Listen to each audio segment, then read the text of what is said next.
You mentioned that you want to change the system upon which the state is founded and built, a whole value system there. And you said that you believe in BDS as a form of nonviolent way to get there.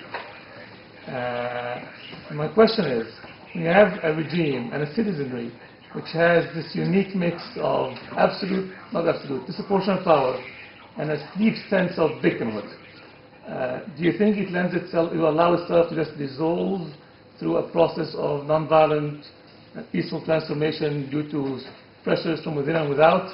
Or are we inevitably going to see some sort of civil strife, confrontation? I don't want to use a ubiquitous word of violence. Yes.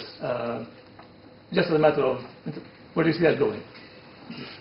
Well, you may remember that a couple of weeks ago when the Chilean miners were rescued, there was a story in Haaretz saying that the Prime Minister's Bureau in Israel had released excerpts from a book written by Benjamin Netanyahu 20-odd years ago, in which he predicted the Chilean miners' disaster and rescue.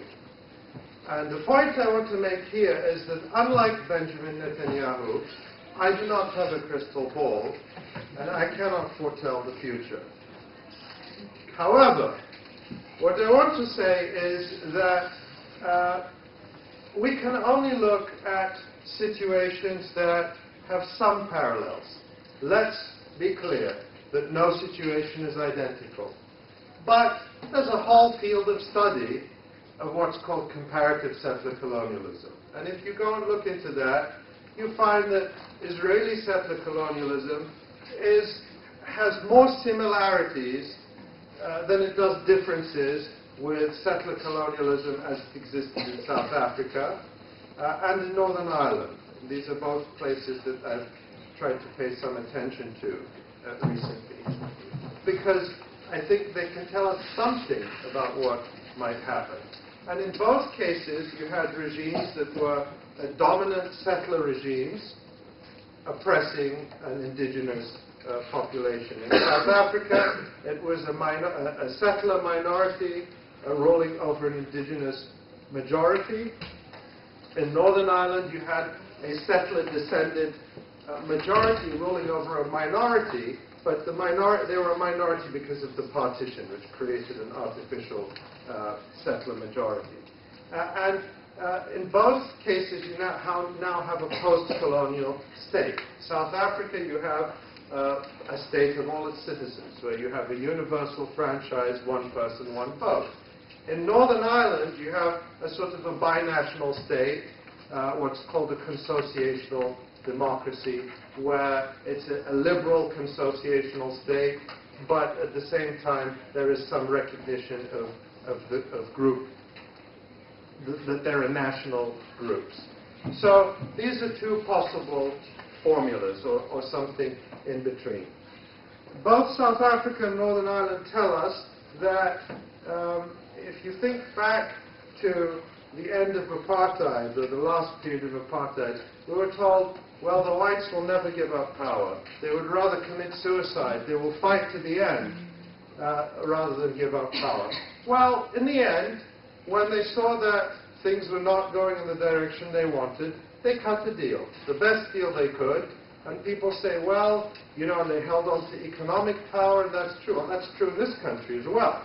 When you look at average wealth between whites and African Americans, it hasn't shifted. In some areas, the gaps have gotten significantly wider since civil rights.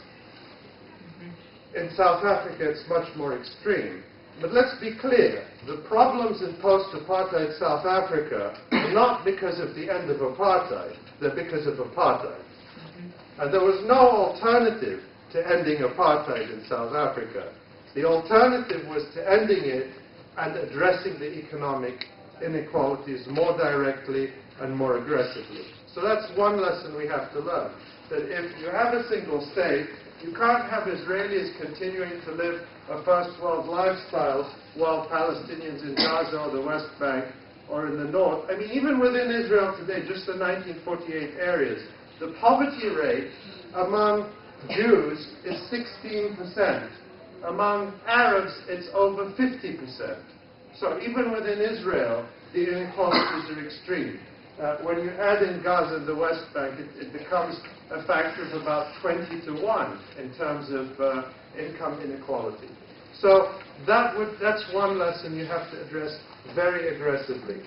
One of the things we can learn from Northern Ireland, I think, is that we have a sort of power-sharing formula that forces adversaries into government together, in a sense, is how difficult it has been, but also how surprisingly well it has worked in many respects. What you have in Northern Ireland is a power-sharing regime that is the equivalent, in a sense, between Sinn Féin and the Democratic Unionist Party, which is a little bit like a power-sharing government between the Likud and Hamas.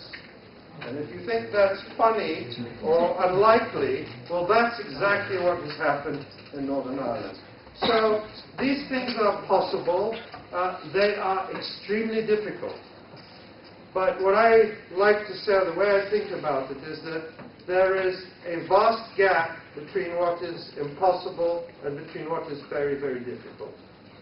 And it's within that space that the solution is going to be. There's no easy solution. Let me see. Yes, and then we'll come back to you. Yes. It's a lot about how for the last 4 years there was growing recognition of the fact that the two-state solution won't work.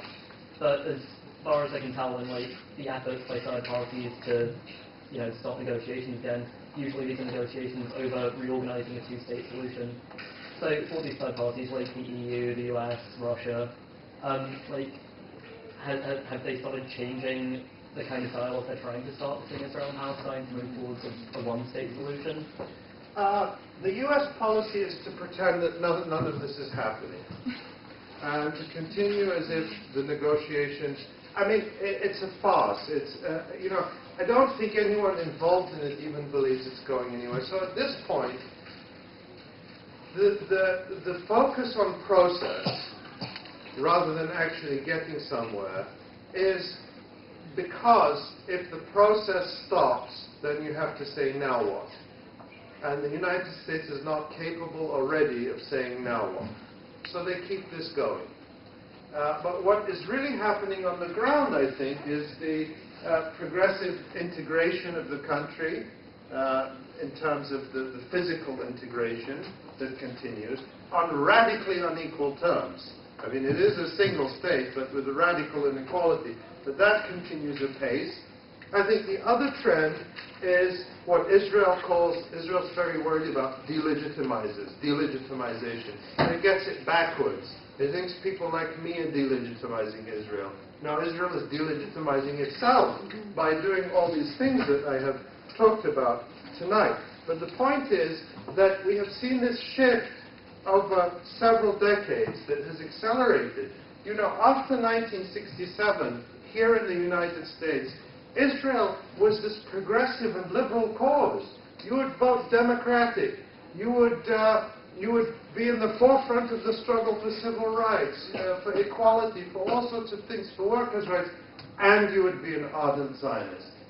And that relationship is breaking down now. And we see that liberal and progressive people in general are either apathetic or even critical of Israel. This is not reflected among the political class, but no popular opinion is reflected among the political class, so there's nothing strange about that. And I think you see a shift among young people that's very important.